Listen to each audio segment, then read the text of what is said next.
Buenas tardes, bienvenidas y bienvenidos a la segunda conferencia Violencia Sexual, lo que ve y calla la sociedad.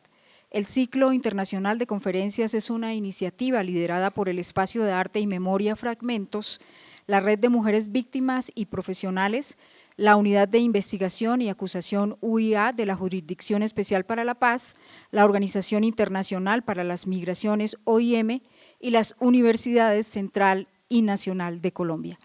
En esta oportunidad, la charla académica lleva por título Justicia Transicional y Violencia Sexual, casos Perú y Ecuador,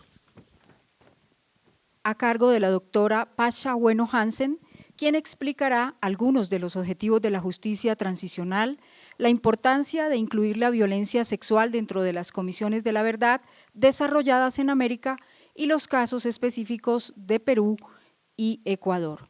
Hace la introducción a esta conferencia la doctora Marta Nidia Galindo, fiscal de la Unidad de Investigación y Acusación UIA ante Tribunal de la JEP y líder del grupo de género de la unidad. El doctor Giovanni Álvarez se excusa de asistir a este evento, pues fue invitado al evento de la Comisión de la Verdad en reconocimiento de las víctimas de abuso de violencia sexual en la ciudad de Cartagena. La doctora Marta Nidia Galindo es abogada especializada en Derecho Penal, ha sido juez y fiscal especializada de la Unidad Nacional de Derechos Humanos, en la que coordinó sus actividades en los departamentos de Santander y Cesar, impulsando investigaciones por graves violaciones a derechos humanos e infracciones al derecho internacional humanitario en esas zonas del país. Fue fiscal delegada ante el Tribunal de Justicia y Paz o Justicia Transicional, logrando importantes sentencias, entre ellas contra el bloque Catatumbo y el bloque Central Bolívar.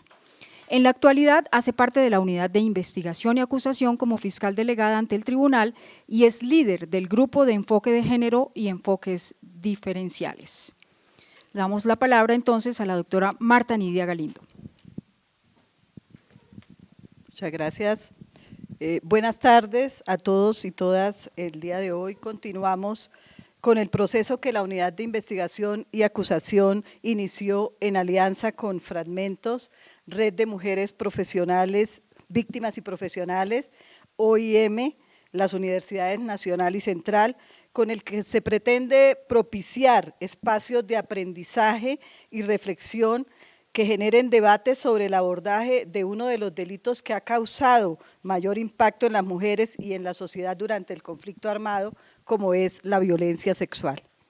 Hemos identificado dentro de esta alianza una oportunidad histórica para afianzar nuevas prácticas en las investigaciones y tratamiento de la violencia sexual, resaltando el reconocimiento de las relaciones inequitativas de poder entre hombres y mujeres, que conllevan a gran escala a la comisión de ese delito, generando una valoración adecuada de las consecuencias e impactos de la violencia sexual para proponer reparaciones y transformaciones sociales e institucionales que garanticen su no repetición, como condición para que la paz sea una realidad en todos los ámbitos de la vida de las mujeres y niñas. Tenemos el compromiso con las víctimas y con el país de trabajar no solo por las 27.956 ya reconocidas de violencia sexual dentro del conflicto armado y por quienes aún no han denunciado, responsabilidad que se extiende más allá de lo ocurrido en el conflicto armado para efectos de garantizar la no repetición, ya que dicho fenómeno no desapareció con la entrega de armas y su fundición. Este fenómeno consideramos, como lo demuestran las cifras de medicina legal, que persiste, ya que entre enero y abril de este año han sido víctimas 6.085 niñas, lo que significa en promedio que 55 niñas son violadas cada día. Lo más grave es que la mayoría de estos ataques son cometidos por familiares o amigos cercanos.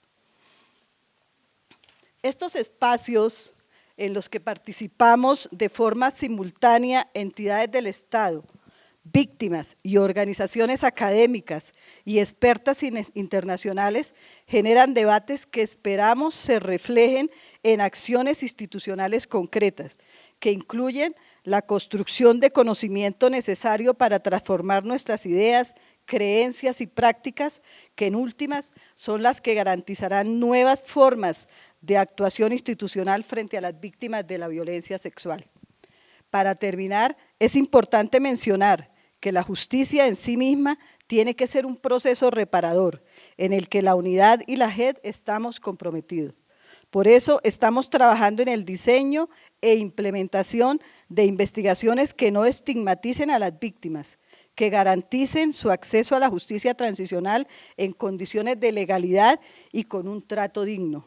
Este compromiso lo estamos desarrollando en el marco de un proceso dialógico que es la esencia de la justicia restaurativa, con la que se busca reparar de la mejor forma posible los daños causados y promover que los responsables reconozcan de forma activa y consciente su responsabilidad como condición para la reconciliación, que debe tener siempre en el centro a las víctimas, en este caso a las víctimas de violencia sexual. Los invito a todos y a todas a escuchar a nuestras invitadas el día de hoy para que de esto cojamos las mejores prácticas y las tengamos presentes en todas estas investigaciones que nosotros vamos a adelantar dentro del proceso de Justicia para la Paz. Muchas gracias.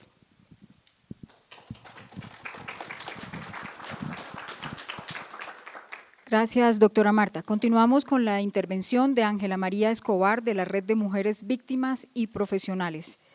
Ángela María Escobar es líder social, coordinadora nacional de la Red de Mujeres Víctimas y Profesionales, organización creada por víctimas de violencia sexual que cuenta con apoyo de profesionales.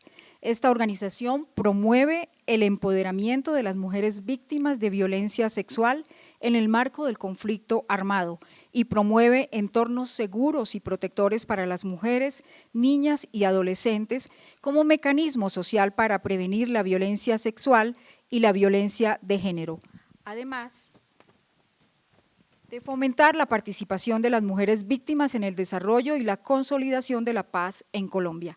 Ángela María es víctima de violencia sexual y defensora de los derechos de las mujeres. Lidera en la red los procesos de acompañamiento a otras víctimas para su acceso a la justicia. Es capacitadora y orientadora en talleres de formación sobre políticas de prevención de violencia sexual, reclutamiento y uso ilícito de niños y niñas. Participa en espacios nacionales e internacionales que buscan enfrentar la estigmatización que sufren las víctimas de violencia sexual. Participó en las delegaciones de víctimas a La Habana, Cuba, para incluir la violencia sexual en el acuerdo final. Bienvenida. Buenas tardes para todos y todas. En la Red de Mujeres Víctimas y Profesionales somos una organización de 600 víctimas de violencia sexual en 9 regiones del país, donde trabajamos el acceso a la justicia, la prevención de la violencia sexual en colegios y en comunidades. También trabajamos el cambio de la justicia, promoviendo estructuras y también la construcción de la paz, fortaleciendo la justicia transicional. Hoy quiero compartir con ustedes 3 aspectos que encontramos en la red y que trabajamos en la red.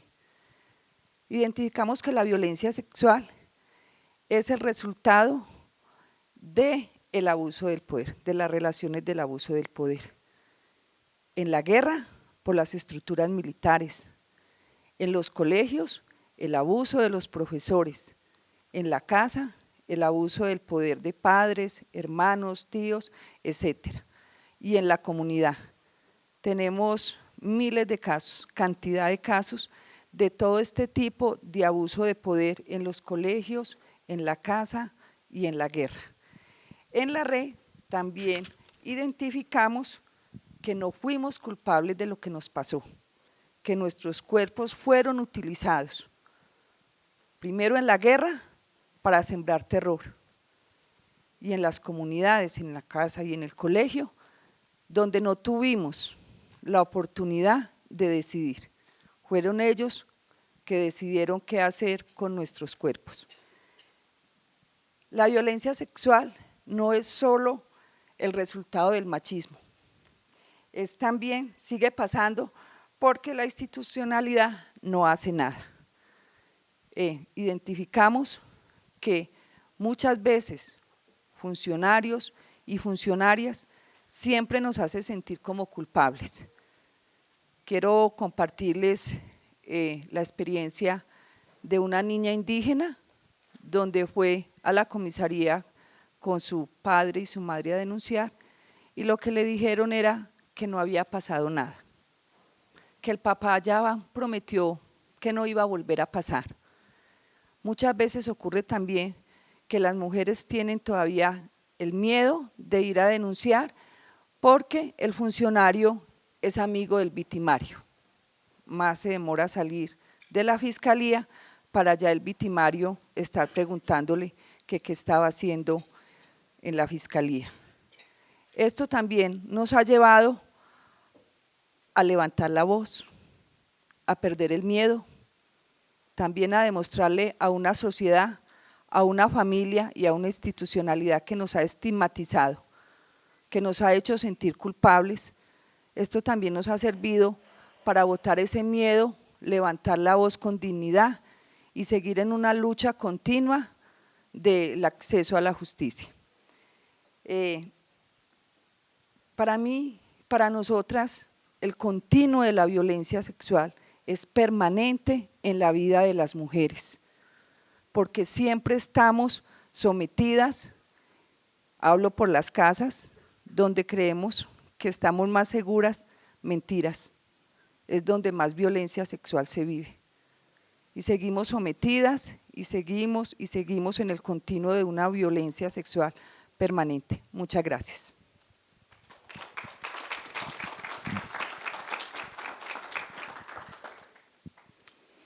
Ahora damos paso a la doctora Pasha Bueno Hansen, nuestra conferencista internacional. Ella es doctora en Política, Estudios Feministas y Estudios Latinoamericanos y Latinos de la Universidad de California en Santa Cruz. Es directora de Estudios en Sexualidad y Género y profesora asociada del Departamento de Estudios de Género y Mujer de la Universidad de Delaware. Además, es afiliada a la Facultad de Maestría en Psicología Comunitaria de la Universidad Pontificia Católica de Perú. Ha hecho publicaciones sobre violencia sexual, feminicidio, feminismo de mujeres de color, sexualidad, raza, justicia transicional, conflicto armado interno y movimientos sociales. La doctora Bueno Hansen ha investigado el conflicto en el Perú desde un enfoque que articula género, etnicidad y colonialismo, y que reconoce el impacto de los procesos de la justicia en las vidas de las personas marginadas. Con su trabajo académico ha hecho importantes contribuciones a la Comisión de la Verdad y la Reconciliación del Perú sobre la relación entre justicia transicional, género y mujeres y la importancia de garantizar análisis que reconozcan la intersección de múltiples y simultáneas discriminaciones para comprender mejor los contextos de la posguerra. Vamos entonces ahora con ella. Bienvenida. Gracias. Buenas tardes. Primero quiero agradecer a la Unidad de Investigación y Acusación de la JEP y la Red de Mujeres Víctimas y Profesionales, la Universidad Central y la Universidad Nacional de Colombia y, por supuesto, este espacio de fragmentos. Estoy muy feliz y muy emocionada por esta invitación y la posibilidad de hacer una presentación dentro del marco de lo que se ve y calla la sociedad. Mi presentación va a ser sobre violencia sexual y justicia transicional, reflexiones desde Perú y Ecuador. Primero quisiera también reconocer que estamos aquí en el norte de la cordillera andina, que estamos pocos días después de la mitad del año, ¿no? El solsticio, y estamos en este espacio tan único y tan importante para Colombia, que es este espacio de fragmentos donde podemos tener diálogos difíciles. Esto es el espacio para lograr comprensión, apertura, para poder hablar de cosas difíciles. Y un tema dificilísimo es la violencia sexual. Es muy sensible y muy difícil abarcar y toca fibras muy personales para muchas de nosotras, nosotres. Entonces, para empezar, quiero reconocer también que esta coyuntura del día de hoy es el primer reconocimiento público de la Comisión de Esclarecimiento de la Verdad que se está realizando en Cartagena.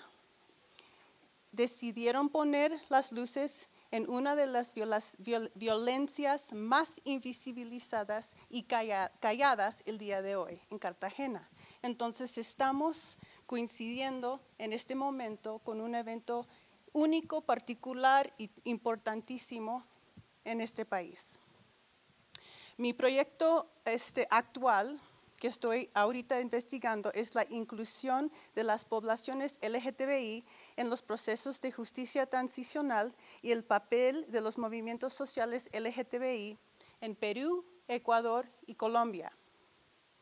Entonces, en esta presentación ofrezco unas reflexiones desde Perú y Ecuador sobre violencia sexual y justicia transicional.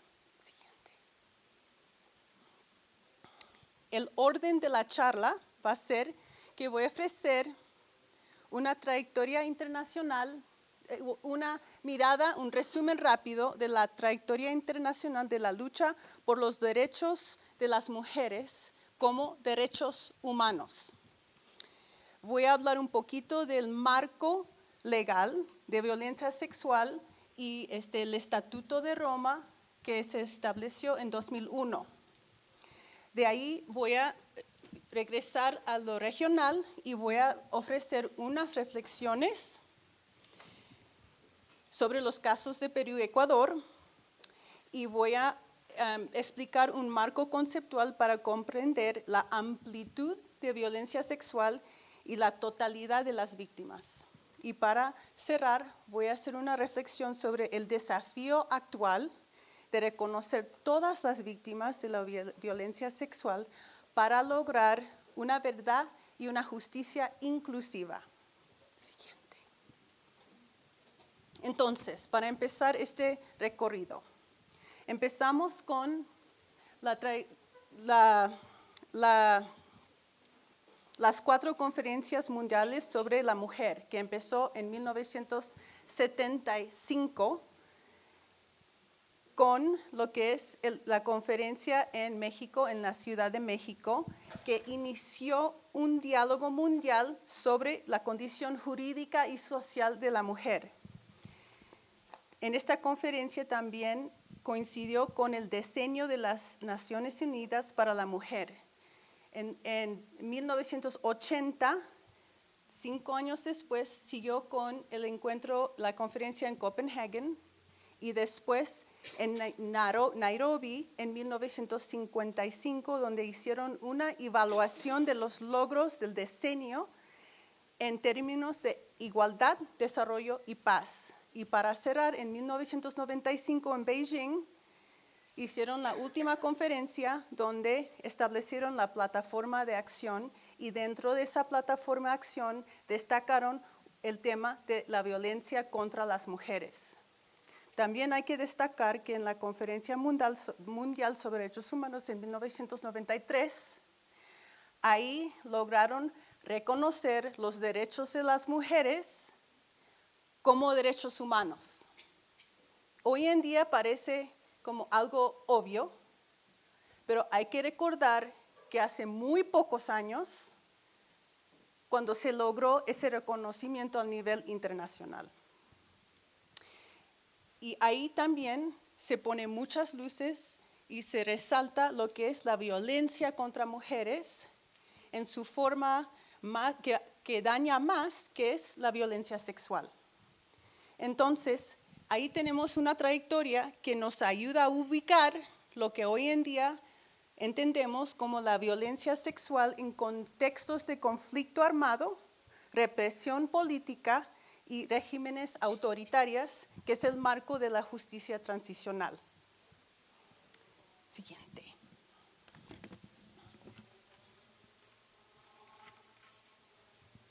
Ahora, seguimos con el Estatuto de Roma de 2001. En el Estatuto de Roma existe un artículo 7 que identifica crímenes de lesa humanidad. Dentro de eso incluye lo que son la violencia sexual, y muchas veces se asume que la violencia sexual es solo la violación. Pero si miramos bien este artículo, incluye todo un panorama de daños que se incluye bajo esta paraguas de violencia sexual, incluyendo violación. Pero aquí tenemos esclavitud sexual, prostitución forzada, embarazo forzado, esterilización forzada y cualquier otra forma de violencia sexual de gravedad comparable. Entonces se queda muy abierto para poder reconocer otros tipos que se han vivido en muchos contextos, que también tiene mucha variedad según el contexto. Entonces, esto es un breve resumen desde el contexto internacional y ahora voy a pasar al contexto peruano. Siguiente. Mi primer libro que estoy en el proceso de publicar en español, en inglés, el título es Feminist and Human Rights Struggles in Peru, Decolonizing Transitional Justice. Y en el próximo año de 2020 se va a publicar bajo el título La decolonización de la justicia transicional, la lucha feminista y derechos humanos en el Perú, por el Instituto de Estudios Peruanos. Este libro se enfoca en el impacto del conflicto armado interno peruano en las campesinas quechohablantes. Mientras estaba realizando esta investigación entre 2005 y 2007, encontré pistas que ponían en evidencia el impacto del conflicto armado interno en la población gay y transgénero. En ese momento no pude abarcar el tema y quedó como tarea pendiente. Además, los vínculos prácticos y teóricos entre la violencia y la violencia sexual en particular contra las dos poblaciones, o sea, las mujeres campesinas quechohablantes y la población LGTBI, son subdesarrolladas y presenta una agenda para elaborar. Siguiente. El siguiente se tiene que avanzar todo para que se ve todas las líneas. Para dar un poco de contexto del caso peruano, la Comisión de Verdad investigó durante 2001 a 2003 las causas y consecuencias de la violencia política con Sendero Luminoso, el movimiento revolucionario Tupac Amaru, la corrupción y violaciones de derechos humanos bajo el régimen autoritario de Alberto Fujimori dentro de una temporalidad de 1980 a 2000. Incluyó el recojo de 17,000 testimonios y usaron un modelo de comunicación abierto mirando el ejemplo de Sudáfrica y lo adaptaron para el contexto peruano para crear un diálogo público a través de audiencias públicas. Y una de esas audiencias públicas fue una audiencia pública temática sobre la mujer. Y ahí se visibilizaba lo que fue el impacto diferencial del conflicto en las mujeres, incluyendo violencia sexual. Y creo que ahí también hay una conexión con lo que se está realizando en Cartagena el día de hoy. Además, la comisión en el Perú tenía una unidad jurídica donde prepararon 47 casos para pasar a la Fiscalía de la Nación. 2 de esos 47 casos fueron casos emblemáticos de violencia sexual en el contexto rural y el contexto urbano. Y para terminar con el contexto peruano, en el informe final incluyeron 2 capítulos sobre lo que es el impacto desde la visión, desde el análisis de género, y también un capítulo sobre violencia sexual. Todo esto fue añadido un poco después de que se construyó la metodología de la investigación. Entonces se ve que es como algo que se ha añadido después, ¿no? No fue parte del marco desde el principio. Ahora vamos a pasar al contexto ecuatoriano. También realizaron una comisión de verdad 2008 a 2009. Y esta comisión investigó las violaciones de derechos humanos y represión política entre 1984 y 2008, con un enfoque en la presidencia de León Febres Cordero, 84 a 88. El informe final de la Comisión de Verdad ecuatoriana incluyó un apartado sobre la homofobia y transfobia en el capítulo Violencia Sexual y Enfoque de Género. Lo que es muy interesante es este avance en que el apartado fue investigado, pero igual que el caso peruano, fue añadido después.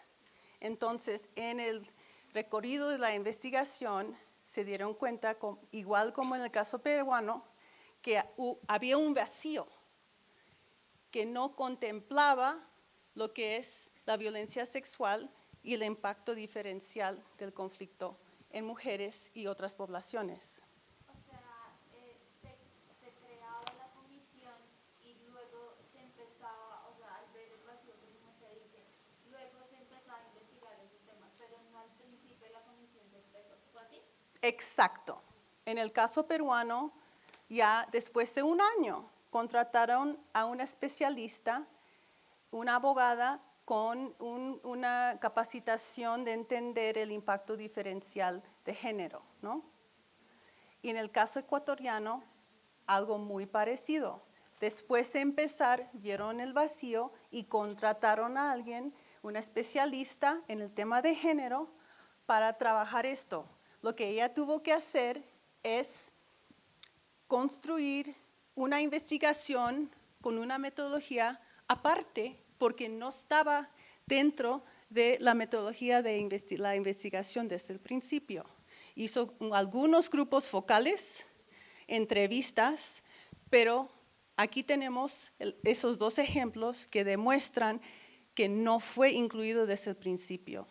Y ahora pueden como entender que ya llegamos al caso colombiano, donde sí fue contemplado desde el principio, donde el momento histórico sí se presta a trabajar estos temas como ejes transversales. Y me estoy adelantando un poco, pero ya se ve como la trayectoria, ¿no?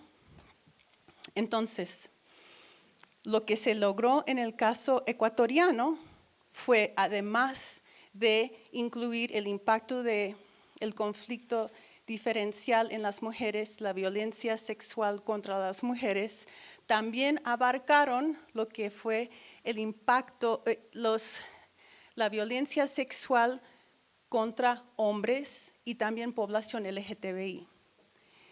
Y lo que quiero explicar y tener en claro es que el impacto de la violencia sexual desproporcionadamente impacta a las mujeres. Eso se tiene que mantener en claro. Pero también para tener una comprensión de la amplitud de la violencia sexual y las víctimas en su totalidad, también tenemos que tomar en cuenta estas otras poblaciones y las dinámicas detrás de estas violencias. Entonces, esa parte, y para terminar, también prepararon 116 casos legales que pasaron a la Fiscalía Nacional, y uno de esos casos era un caso de tortura de un hombre gay en un penal que ahora está en la etapa de indagación previa en la Fiscalía ecuatoriana. Entonces, aquí estamos frente a un reto coyuntural regional. ¿Cómo podemos entender y captar la complejidad de la violencia sexual en su amplitud y la totalidad de las víctimas? Por la trayectoria de lucha de las mujeres y los derechos de las mujeres como derechos humanos, nos enfocamos en la violencia sexual contra mujeres, pero hay muchos más sujetos y voces que tenemos que tomar en cuenta, voces que se calla la sociedad. En esto tenemos que cuestionar las lógicas dominantes del sexo, género y sexualidad para lograr mayor comprensión. Y ahí quiero retomar el hilo del abuso de poder. Entonces, aquí tenemos como un esquema de la heteronormatividad, que representa las lógicas dominantes y que facilita el abuso de poder. Entonces, aquí tenemos una situación en que esto funciona para crear una relación de poder vertical de dominación, en que se sobrevalora el varón, la masculinidad y la heterosexualidad, y se subvalora la hembra, lo femenino y lo no heterosexual. Cada uno de nosotros, cuando nacimos, o antes incluso, para algunos más jóvenes, ya está asignado un sexo. Todos nosotros hemos sido asignados un sexo. Según la asignación, hay unas expectativas sociales que vamos a comportarnos y identificar de alguna manera particular. Ya sabemos, las personas que nacen con la asignación varón, se entiende y se espera que se va a portar y se va a entender de forma masculino.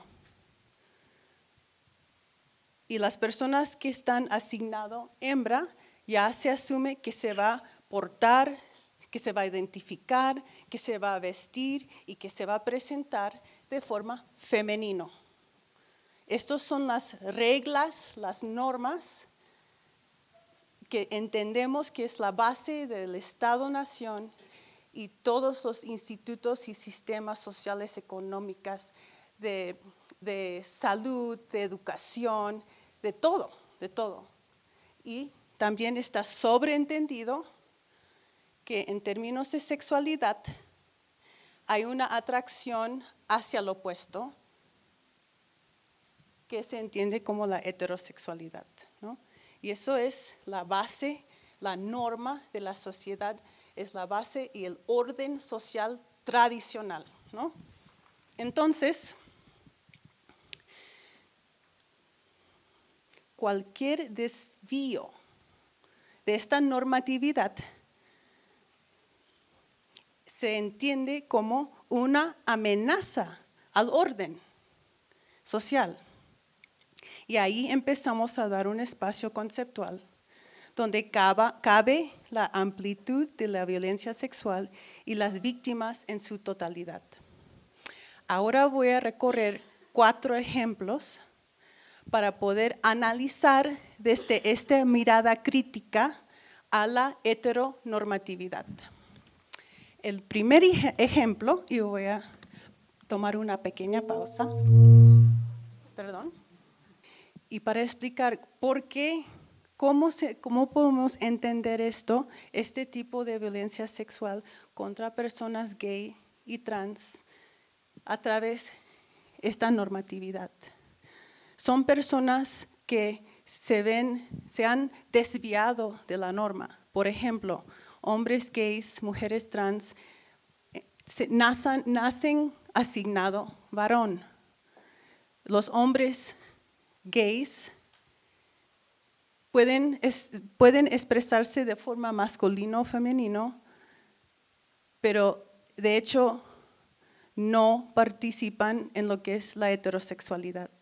Entonces rompen con esta norma y por eso son más castigados aún a través de este tipo de violencia. Y las mujeres trans que nacen asignado varón tienen una expresión femenino y ahí ya rompen con la norma y ahí es el momento en que se ve más vulnerable a este tipo de violencia. Entonces, el último ejemplo no sale en ningún informe. Es un ejemplo que a mí me comunicó una lesbiana militante veterana en Perú. Me comunicó que en su experiencia, siendo lesbiana, durante la época de estado de emergencia en Lima, toque de queda, cuando ella y sus otras compañeras lesbianas se encontraron en la calle después del toque de queda y la policía paraba a su carro, ahí cuando la policía como que se asumió que eran lesbianas, ahí practicaban la violación supuestamente correctiva. O sea, mujeres que no necesariamente se expresan de forma femenina, posiblemente más masculinas, que no son heterosexuales. O sea, hay que, en ese caso, en la mentalidad de la policía, tienen derecho a una violación sexual para corregir su comportamiento. Se ve ese ejemplo que no sale todavía, es una deuda pendiente poder visibilizar ese tipo de violencia sexual. Hay mucho silencio y hasta ahora no he visto un informe que toca ese tema. Entonces, para ir cerrando, según la Comisión Ecuatoriana, en el caso de las personas del grupo LGTBI, los diferentes tipos de violencia y en especial la violencia sexual se ejerció como un mecanismo de normalización de la identidad de género y de imposición heterosexual, que se pone en evidencia en este caso de violación correctiva, ¿no? Los perpetradores asumieron que si rompen con la matriz heterosexual, por lo tanto, les gusta ser violadas o violados.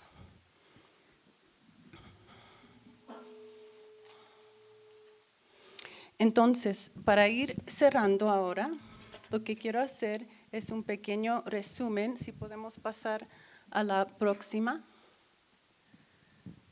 Hemos hecho un resumen de la trayectoria de lo que es el proceso de reconocer los derechos de mujeres como derechos humanos y lo que ha sido el proceso de reconocer la violencia sexual, siempre asumiendo que es un impacto en las mujeres. Y eso no quita del hecho que son las más golpeadas este tipo de violación de derechos humanos. A la vez, tenemos una amplitud increíble de las víctimas de este tipo de violencia y incluye hombres y personas LGTBI. Entonces, el reto que tenemos ahora es cómo entender esto. Ofrezco el marco conceptual para poder comprender la amplitud de la violencia sexual y la totalidad de víctimas. Y si pasamos al próximo, quedamos aquí con lo que es un desafío histórico que desde mi parecer aquí en Colombia se está logrando este paso de poder contener lo que es esta amplitud y totalidad para lograr una verdad y justicia inclusiva. Muchas gracias.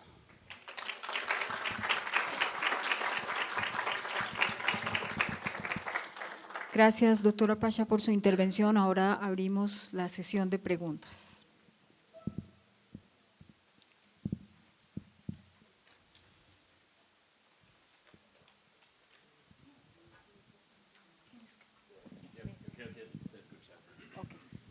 Yo tengo una pregunta sobre los diferentes tipos de justicia, porque las víctimas aquí en otros lugares pueden acceder a la justicia ordinaria, que muchas veces implica grandes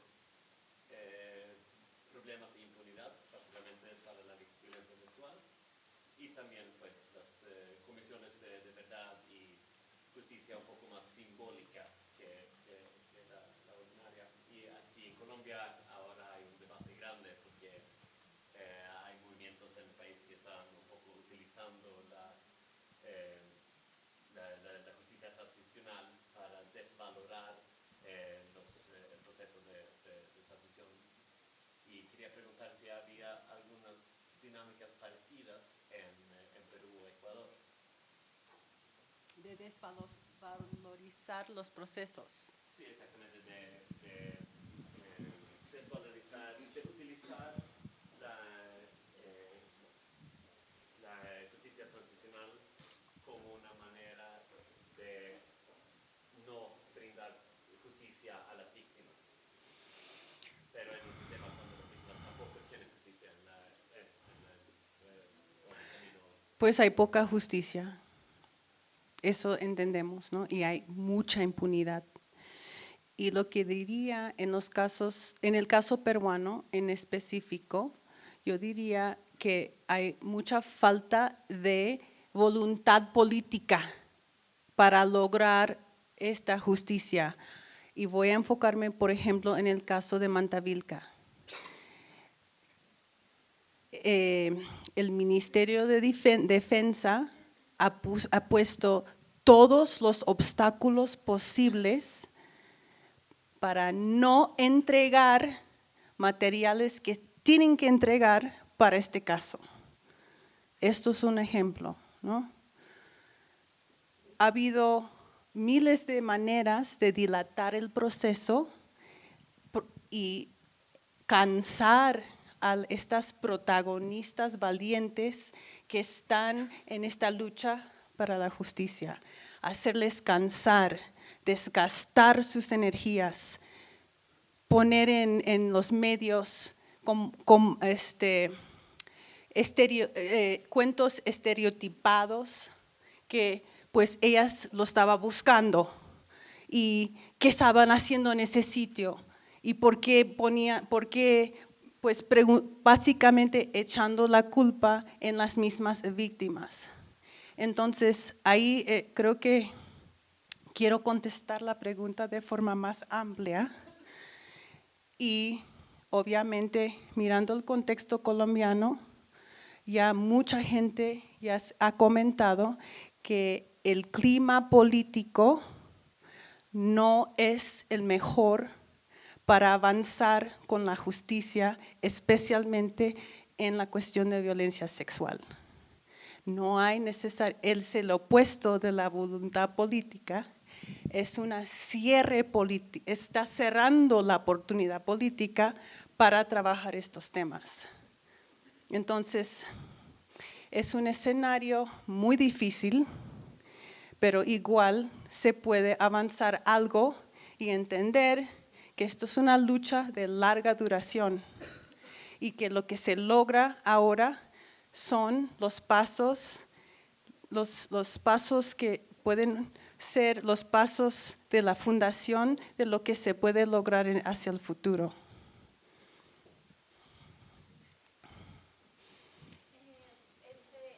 Bueno, lo que se nos dice del ambiente político y lo difícil que se puede hacer abrir caminos para hablar temas como el de violencia sexual, también se dio así en Perú y en Ecuador, o sea, cómo se empezó a hablar públicamente de los casos de violencia sexual en el marco del conflicto armado de esos países. ¿Fue algo similar a lo que está pasando acá, como eventos como estos, o como lo que está pasando hoy en Cartagena, o cómo se empezó a hablar de estos casos? En el Perú sí hubo estos espacios de audiencias públicas, de intentos, iniciativas de hacer una educación popular, ¿no? Y en Ecuador no tanto. En Ecuador el proceso de la Comisión de Verdad fue muy separado de los procesos de la sociedad civil. Entonces, mucha gente como no resonó lo que pasó en Ecuador. Incluso si pensamos en cuántas veces aquí en Colombia se hace referencia al caso peruano en comparación con cuántas veces se hace referencia al caso ecuatoriano, casi no se habla del caso ecuatoriano, casi nunca. Entonces, fue un proceso como una burbuja que no necesariamente en Ecuador tuvo impacto, ¿no?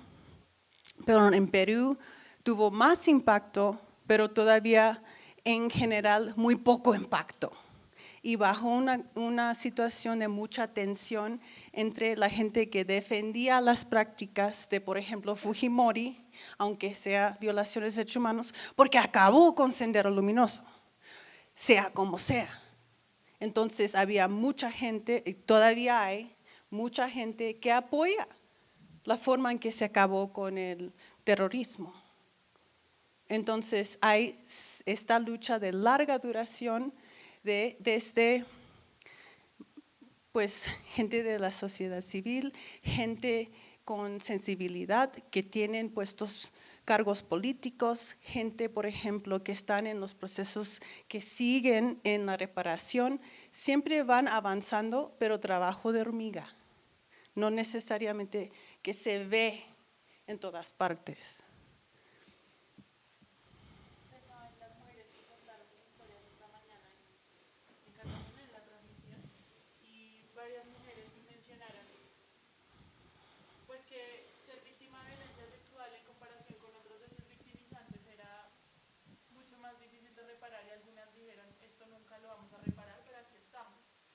Me preguntaba por esos desafíos desde esas reflexiones tuyas de la justicia transicional para que podamos llegar con las mujeres, pensando sobre todo en las mujeres, porque esta mañana las que hablaron fueron todas mujeres. ¿Cómo hacemos para disminuir esa distancia entre el discurso de la justicia y el discurso de lo íntimo y irreparable en el cuerpo? Pues es como… Es que estamos hablando de diferentes escalas, ¿no? Y cómo se traduce a través de estas escalas. Y diría que ese nivel nacional de justicia, del marco normativo legal, es importantísimo, pero es muy limitado. Entonces, tiene que ir a la mano con los procesos de las mismas mujeres, sus protagonismos, sus procesos colectivos y también individuales, sus caminos de sanación, sus redes, su construcción. Tiene que ir a la mano, van a la mano. Esa es la única manera de lograr una justicia, una verdadera reparación, una reconciliación. Se tiene que trabajar a todas escalas para poder lograr algo integral. ¿Cómo se podría desde la escala nacional de la justicia traducir eso en la vida cotidiana de las mujeres víctimas? Ahí es donde se tiene que hablar no de la forma, pero el fondo. Ahí hablamos de la implementación de las leyes, ahí hablamos de una verdadera reforma del protocolo de la policía, del protocolo en espacios educativos, de todos los procesos, la educación y la capacitación de las personas en la fiscalía, de los funcionarios públicos que al principio comentaron aquí, que no están capacitados para recibir estos testimonios. Entonces, hay muchísimo trabajo para poder implementar esta justicia. Y eso es ya como lo que sigo diciendo, es un trabajo de larga duración, es un trabajo de hormiga, es un trabajo de cambiar la clave de las personas. Y eso es a través la educación, a través de campañas comunicacionales, a través, pues todos los espacios hay oportunidades para romper con estos marcos que mantienen el abuso de poder. Sí. En el imaginario se parte de la base de que las Fuerzas Armadas están para defender la vida, honra y bienes de los ciudadanos. Pero, por ejemplo, aquí en Colombia, recientemente en el Congreso de la República, se presentaron unos videos de la forma de entrenar a estos militares. Pero no sé si se habrá hecho un análisis también cómo en las Fuerzas Armadas se hace una violencia muy cruel, diría yo, contra los mismos hombres, una forma a veces de entrenar a ciertos hombres es a través de la violencia sexual.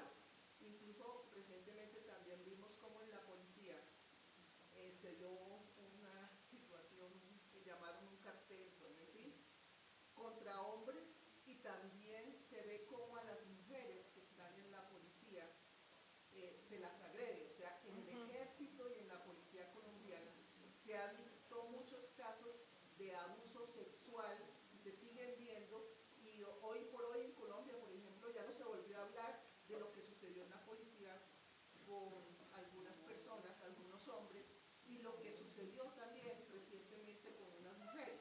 Lo único es que se ha presentado en el Congreso esas evidencias de lo que viene sucediendo en esa materia. Yo no sé si acá en la red también se ha hecho ese análisis de ver qué ha pasado también en las Fuerzas Armadas, si se está haciendo algún tipo de educación para que eso en nuestras Fuerzas Armadas de todos nuestros países, eso no se siga presentando a nivel, digamos, educativo. ¿Sí?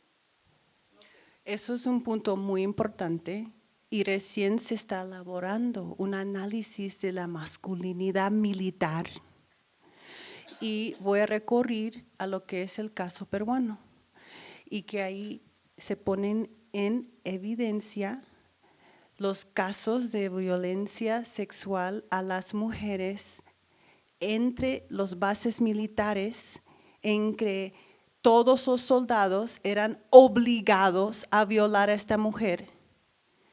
Y si uno de esos soldados no quería participar, lo que pasaba es que obligaran que lo violan a él.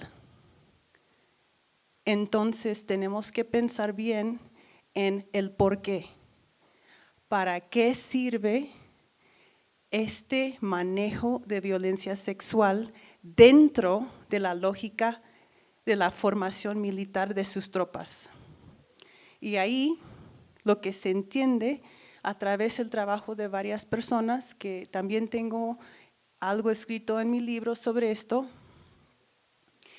que es un proceso entre esos soldados que tienen algún nivel de comprensión que esto no se hace, ¿no? Esto no se puede hacer. Lo que pasa con ese nivel de entrenamiento tan violento es que colectivamente en esos soldados se pierde la vergüenza y es como un pacto de horror entre esos soldados, es decir, esto sí vale, esto sí se puede hacer y esto es la manera de deshumanizar a la población en donde nos ubicamos aquí en esta base, la población de esta comunidad. Es una forma cruel que también va contra la humanidad de esos jóvenes soldados atrapados en ese sistema por ser de clase bajo y por ser cachohablante, por ser jóvenes con poca educación que se capta en una redada y que se mete a ser soldado. Entonces también hay que hacer ese análisis de cómo es que este sistema heteronormativa impacta a todos, todas, todes nosotras.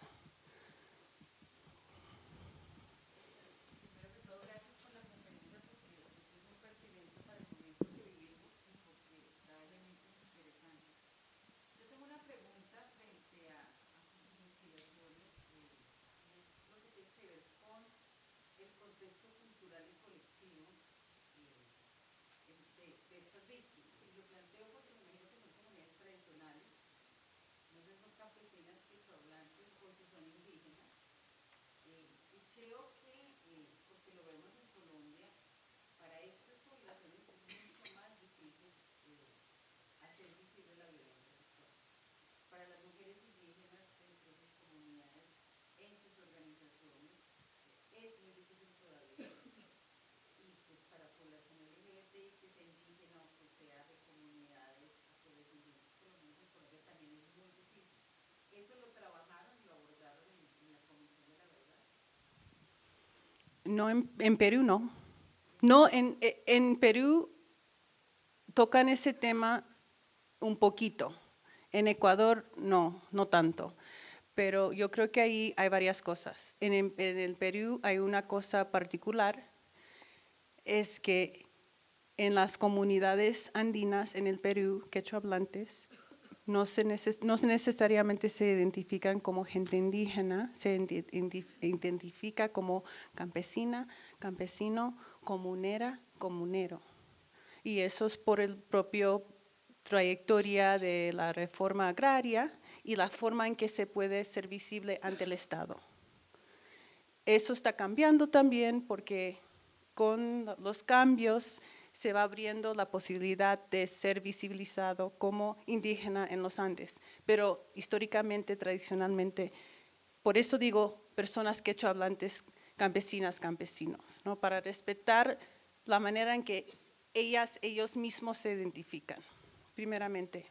Segundo, que para muchas de estas mujeres, el hecho de ser violada es un hecho dentro de muchos hechos. Por ejemplo, de tener un hijo secuestrado y torturado, de tener su esposo desaparecido. Entonces, pelean por su desaparecido, pelean para buscar los restos de su hijo en una fosa común.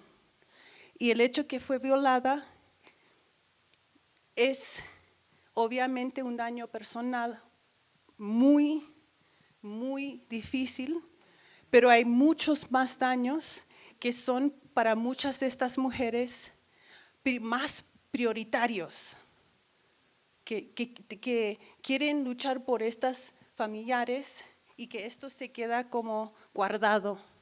Entonces, eso es una dinámica también que se tiene que reconocer.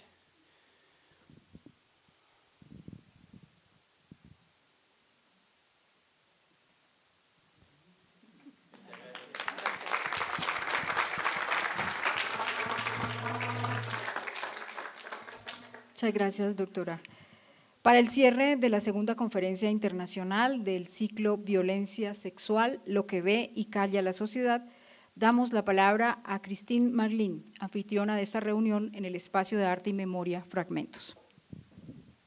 Hola, voy a cerrar rápido el evento. Gracias por todas sus preguntas. Gracias, Pasha, por venir aquí esta noche y hablarnos. Vamos a tener algo refrescante afuera en los jardines y siguen siguiéndonos en redes para ver más eventos de este tipo en Fragmentos. Gracias a todos. Concluimos así esta sesión. Muchas gracias por su asistencia. Nos veremos en la próxima.